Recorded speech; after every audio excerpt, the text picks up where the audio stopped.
Halo semuanya, selamat datang di podcast Beyond Border.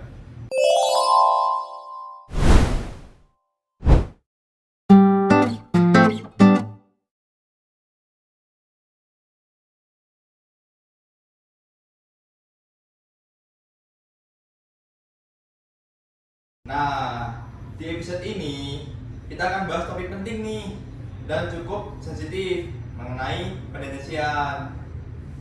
Migrasi di Singapura, bagaimana aturan dan pengelolaannya dan bagaimana sistem detensi di sana dibandingkan dengan Indonesia. Wah, topik kali ini menarik juga ya, karena yang akan kita bahas itu adalah negara tetangga kita nih. Maka dari itu kita mengundang ada 3 tamu buat ngejawab semua pertanyaan kita. Yang pertama itu ada Bang Rio, yang merupakan analis pertama dari keimigrasian. Halo Bang. Halo. Selanjutnya ada Rangga dan Rafif akan menjelaskan mengenai pendetensian di negara Singapura. Halo. Halo. Nah, sekarang ayo nih kita mulai buat berbincang-bincang. Mas Rangga, kalau di Singapura itu deteni dikumpulin di tempat apa sih? Apa sama kayak negara kita yang ditahan di Rudeni? Nah, jadi untuk deteni di Singapura itu tempat penahanannya itu bernama Immigration Depot atau Depot Imigrasi. Jadi menurut undang-undang di negara Singapura tahun 1959 ayat 2 pasal 2, Immigration Depot itu adalah tempat di mana para tahanan ini ditetapkan oleh controller untuk pemeriksaan, inspeksi atau penahanan orang kayak gitu. Wah, menarik banget ya, karena Mas Rangga tadi ada bilang di mana saja yang bisa ditetapin sama controller. Tapi ada nggak sih kayak tempat fisiknya, maksudnya kayak emang tempat itu tuh difungsikan untuk penahanan deteni yang ada di sana? Coba dari Raffi. Nah, walau undang-undang ini mengatakan tempat manapun itu bukannya tidak ada bangunan permanen yang difungsikan untuk para deteni di sana. Nah, kalimat ini itu lebih merujuk pada tempat yang ada di ACA atau bisa dibilang Immigration and Checkpoint Authority. Itu sama kayak yang ada di Indonesia, pokoknya tempat WNA buat masuk ke negara Singapura. Biasanya Depot Immigration yang dimaksud pada pasal 2 ayat 1 yang merujuk pada tempat sementara di TPI sana kayak bandara dan pelabuhan untuk penahanan WNA yang perlu ditindaklanjuti lebih jauh. Oh, jadi fungsinya kayak ruang officer yang ada di TPI itu ya? Bener banget tuh. Terus kalau fasilitas permanen yang fungsinya buat nama deteni itu apa ya? Nah, jadi kalau fasilitas utama yang ada di pendetensian Singapura itu yang ada di Immigration Depot itu kan di bawah kendali ICA, Immigration and Checkpoints Authority. Nah, tempat ini tuh berfungsi buat para pelanggar itu yang dibawa, nanti kalau misalkan mereka ada pelanggaran itu mereka akan ditangkap dan diamankan untuk menjalani proses administrasi sebelum mereka akan dilakukan deportasi. Nah, terus itu ada juga yang namanya wisma penahanan atau holding areas. Nah, terkadang itu para deteni, terutama mereka yang terkait dengan pelanggaran yang lebih serius atau masa penahanan yang lebih lama, itu mereka akan ditempatkan di fasilitas yang dioperasikan oleh otoritas terkait seperti lembaga kepolisian atau penjara. Namun mereka ini tetap akan berada di bawah pengawasan imigrasi. Nah, yang kita tahu itu kan penahanan orang asing selama berada di luar itu, khususnya di negara Singapura itu, sistem dari negara Singapura itu cukup cepat lah. Jadi mereka nggak bisa tuh menahan lama-lama. Kalau misalkan udah teridentifikasi masalah, pasti mereka akan dilakukan proses secepat mungkin untuk dilakukan deportasi. Tapi kalau misalkan ada tindak pidana selain tindakan administratif tersebut, nah mereka akan ditahan di holding areas ini. Terus dari tadi nih saya kayaknya dengar kalau controller nih punya kuasa penuh banget. Itu tuh kayak suatu jabatan di imigrasi sana atau gimana ya? Atau kalau disandingin sama jabatan yang ada di imigrasi kita, controller ini setara sama apa sih? Untuk controller ini suatu jabatan yaitu kepala otoritas eksekutif yang ditunjuk oleh menteri, memiliki kekuasaan diskresioner, menetapkan Immigration Depot, memberikan arahan kepada petugas serta memiliki wewenang penuh atas penegakan hukum, penangkapan, detensi, dan pemindahan. Ia adalah penanggung jawab operasional tertinggi. Jabatan ini setara dengan Direktur Jenderal Imigrasi yang ada di Indonesia. Jadi jabatan ini tuh emang benar jadi controller. Ya sampai tempat depot juga bisa ditunjuk selama tempat itu memang proper untuk pendetensian ya. Ya benar, kurang lebih kayak gitulah kira-kira. Kalau misalkan lama masa tahanan deteni di sana tuh kira-kira berapa sih, atau emang benar-benar kayak kurang dari 7 hari tuh emang harus keluar dari sana tuh gimana tuh? Ya kalau di Singapura ini masa detensinya mereka tuh dipercepat malah. Kayak kalau bisa 2 kali 24 jam. Udah bisa proses deport maksimal cuma sampai 7 hari. Wah beda banget ya sama Indonesia. Gimana tanggapan Bang Rio? Ya benar, kalau di Indonesia maksimal deteni ditahan tuh bisa sampai 10 tahun, dan kalau sampai lebih dari 10 tahun deteni ini nih dibolehin keluar dari Rudenim tapi dengan syarat tertentu gitu. Wah, kalau misalkan lebih dari 10 tahun malah boleh keluar dari Rudenim gitu. Tuh kira-kira gimana tuh Bang, bisa jelasin nggak? Kayak alurnya. Oh, jadi tuh kalau di kita WNA yang dikenakan THK di Indonesia itu banyak banget ragamnya. Ada yang karena berbuat hal yang berbahaya atau mengganggu keamanan, tidak mematuhi peraturan, berada di Indonesia tanpa dokumen resmi, atau bisa karena overstay. Nah, biasanya Kanim itu kan punya ruang yang namanya itu wasdakip, pengawasan dan penindakan. Nah, tim dari wasdak ini biasanya suka muter tuh ngelakuin pengawasan. Kalau ketemu WNA dengan kategori yang bisa kena THK, mereka bakal buat surat pemanggilan, terus WNA ini bakal diproses gitu, dikanim dulu, ditahan dulu di kanim itu. Nah, kalau memang dia terbukti dia membuat pelanggaran, baru deh tuh bisa kita alihin ke Rudenim. Terus untuk catering yang dikirim ke Rudenim itu perlu apa aja ya Bang? Biasanya dari kepala kantor imigrasi tersebut bakal buat surat keputusan THK. Di situ tuh ada 5 rangkap yang ditujukan untuk WNA yang YBS itu, yang bersangkutan itu, lalu keluarga WNA ataupun perwakilan negaranya, lalu untuk Direktorat Jenderal Imigrasi, lalu untuk Kepala Divisi Keimigrasian, dan baru terakhir untuk buat kita arsip. Terus baru deh dari Dirjen itu bikin surat keputusan dan BAP serah terima. Tarif juga sama, bikin juga kayak gitu. Lalu balik lagi ke kita, balik lagi ke Kanimnya, buat surat keputusan tindakan THK dan juga BAP serah terima yang isinya berita acara pemeriksaan dan berita acara pendapat. Lalu dokumen perjalanan buat WNA yang YBS tersebut, yang bersangkutan tersebut, sama barang-barang yang milik WNA yang detensi itu bakal kita pegang semuanya. Lumayan panjang juga ya Iya, Bang alurnya. lumayan panjang. Emang ribet banget berarti. Terus kalau misalkan udah kayak segala macam alur yang panjang itu, habis itu mereka bisa langsung masuk ke Rudenim atau harus ada alur lagi nih di Rudenim itu? Sebenarnya nggak bisa langsung sih, nggak bisa langsung masuk ke Rudenim. Nah, nanti dari Karudenim itu harus buat surat perintah pendetensian dulu dan berita acara pendetensian yang isinya itu ada identitas deteni, kondisi kesehatan deteni, barang-barang milik deteni, dokumen perjalanannya, lalu instansi pengirim detensi itu, terus ada alamat keluarga atau sponsor atau menjamin dari deteni tersebut. Oke, balik lagi ke Rafif dan Rangga. Tadi kan Bang Rio ada nih nyinggung tindakan apa aja yang bikin WA bisa kena detensi. Kalau di Singapura sendiri ada nggak sih tindakan tertentu yang bikin WNA masuk ke depot? Oh ya pasti ada dong ya. Yang pertama itu WNA yang akan dimasukkan ke immigration depot itu tentu pasti imigran gelap ya. WNA yang tanpa keterangan atau yang mungkin izin tinggal tidak jelas seperti itu. Terus ada juga WNA yang ternyata itu mereka memiliki penyakit mental ataupun penyakit keras yang bisa juga dimasukkan ke dalam depot. Lalu ada juga WNA yang tidak bisa menafkahi dirinya saat berada di Singapura.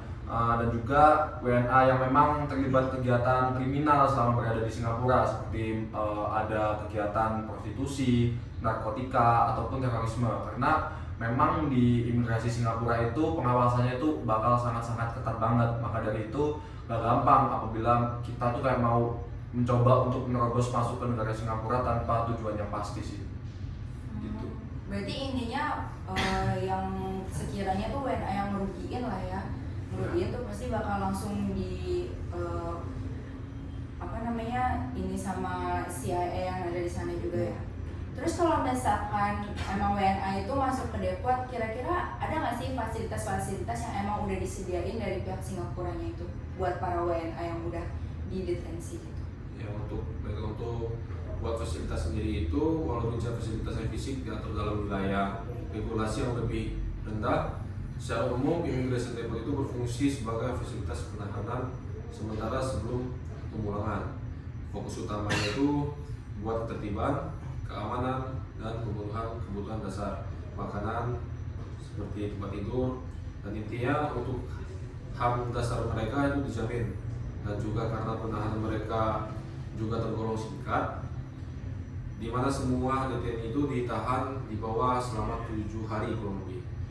Itu juga maksudnya biar meminimalisir adanya pelanggaran HAM untuk para DTNI. Wah, DTNI seperti itu cepat ya. Sebelumnya tuh ada gak sih maksimal lebih dari 7 hari untuk penahanannya sendiri? Itu pasti ada. Khususnya itu yang DTNI itu memang terindikasi memiliki kasus kriminalitas. Itu pasti harus melalui pengadilan di Singapura dulu. Nah, untuk mekanisme penahanannya itu pasti bakal ada perintah tertulis dari Menteri Singapura yang berisi kalau DTNI ini akan mengalami perpanjangan masa penahanan. Bagus juga ya ternyata alur dari detensi di Singapura. Maksudnya kayak cepet banget gitu, nggak kayak di Indonesia yang sampai maksimal itu 10 tahun, dan ya itu bisa jadi ngambil anggaran kita nggak sih kalau misalkan kayak sponsornya atau dari pihak keluarga nggak mau yang kayak ngasih uang ke para deteninya itu. Terus mau nanya nih Mas Rangga, kalau Bang Rio, kalau misalkan di Rudenim kita ini kan sampai 10 tahun ya, dan itu tuh nggak kayak membuka peluang bagi para WNA yang katakanlah tergolongnya miskin, jadi kayak mereka tuh nyaman gitu di Rudenim kita, sampai mereka tuh malah kayak mundur-mundur waktu nggak mau pulang ke negaranya. Itu dari pihak Rudenim tuh ada nggak sih cara biar kayak mereka tuh bisa cepet keluar buat di deport gitu? Ada dong, maksudnya itu kebanyakan sebenarnya yang WNA yang datang ke kita ini, ke Indonesia ini sebenarnya tergolong yang kurang mampu gitu. Nah, kalau mereka masuk ke Rudenim kan biaya makan mereka itu pasti kan kita yang harus menanggung kan, negara kita harus menanggung. Nah, semisal apalagi penanggung jawabnya itu dari Rudenim itu nggak ada. Biasanya mereka jadi nyaman gitu di Rudenim, jadi kayak ya udah mereka habis waktu 10 tahunnya aja buat sampai benar-benar 10 tahun, baru mereka boleh keluar dari Rudenim itu. Terus jadi kita ini ngakalinnya dengan cara reshuffle, biar mereka yang punya niat lama-lama di Rudenim itu nggak jadi. Pasti bakal ada rasa takut kalau mereka kelempar ke Rudenim yang pelosok jauh dari bandara, otomatis peluang mereka balik ke negara mereka itu lebih mahal. Wah, seperti itu ya. Bagus sekali tuh, biar mereka nggak betah juga di Rudenim. Kalau dilempar-lempar kan mau nggak mau pensiun ulang, apalagi fasilitas setiap Rudenim kan pasti beda-beda itu. Iya bener banget tuh. Emang harusnya digituin nggak sih WNA yang udah didetensi di Indonesia ini, kayak pasti ngabisin banyak banget anggaran, apalagi kayak di Rudenim Jakarta, Rudenim Kupang, itu mereka tuh banyak banget isinya, dan yang kayak udah mau nyentuh 10 tahun tuh emang sebanyak itu ya. Iya.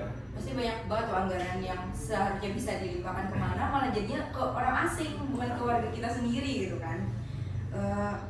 Wah, catur gak kerasa banget ya, ternyata pembahasan ini tuh seru banget, kayak bisa ngebandingin gimana perdetensian di Singapura sama iya bener banget. Terus kayak kalau misalkan saya bisa simpulin tuh, intinya kalau di Singapura ini pasti perdetensiannya itu emang secepat itu. Kalau yang dibilang sama Mas Rangga sama Mas Rafif itu, kalau misalkan bisa mereka tuh mau langsung dikeluarin aja gitu. Iya. biar yang namanya anggaran mereka juga ya udah diminimalisir mungkin, seminimalisir mungkin. Kayaknya Indonesia bisa nggak sih kayak mengadopsi? Bisa itu pasti, tapi ya butuh waktu yang sangat lama gitu. Ya apalagi kan kita juga nggak meratifikasi ini kan, Iya, peraturan mengenai pengungsi ini. Tapi kalau menurut aku sih untuk Indonesia sistemnya bisa seperti Singapura itu ya mungkin bisa, tapi memang harus ada regulasi yang diubah. Karena memang sistem yang dilaksanakan di Singapura dengan sistem yang dilaksanakan di Indonesia itu memang sangat jauh berbeda keadaannya, di mana Indonesia ini masih mengadakan sistem seperti selective policy dan juga data-data yang memang ditahan di Indonesia ini memang tidak bisa dipulangkan secara paksa, dan mereka pun untuk pulang itu mereka harus sponsor mandiri kan. Jadi kalau memang misalkan ada data yang ditahan lebih dari 10 tahun itu ya walaupun memang dalam aturannya memang 10 tahun mereka harus dideportasi, tapi kalau misalkan mereka memang tidak ada biaya, ya apa boleh buat, kita juga tidak bisa memulangkan mereka kan. Ya otomatis dengan peraturan yang baru dari imigrasi Indonesia itu ya Rudenim menetapkan peraturan untuk orang WNA yang tinggal selama 10 tahun di Rudenim itu nantinya akan ditempatkan di luar dengan syarat tertentu. Jadi ya memang beda sih, Indonesia ini masih mengutamakan kemanusiaan, sedangkan kalau menurut saya di Singapura ini ya lebih mengutamakan kepada penegakan hukumnya, ya dimana memang seluruh pelanggaran-pelanggaran yang terjadi di negara Singapura itu pasti akan ditindak secara tegas, singkat dan cepat dan tepat. Menurut saya itu kayak gitu sih. Kayak emang budaya kita juga nggak sih? Iya, benar banget. Kayak susah banget yang masalah di Rohingya Aceh aja itu kita sampai Ya, pihak imigrasi ya, juga diserang ya. juga kan, dibilangnya kayak nggak punya kemanusiaan dan Ya. sebagainya, tapi saat pihak dari Rohingya itu malah membuat dampak negatif, Ya. malah kita lagi yang Benar disalahin. banget. Padahal ya kalau menurut saya imigrasi di Indonesia ini sudah ya berbuat baik sebagaimana mestinya lah. Mereka menerima seluruh pengungsi-pengungsi yang mungkin bersifat stateless atau mungkin mereka sedang dijajah di negara mereka sendiri. Indonesia ini masih mau menampung gitu kan.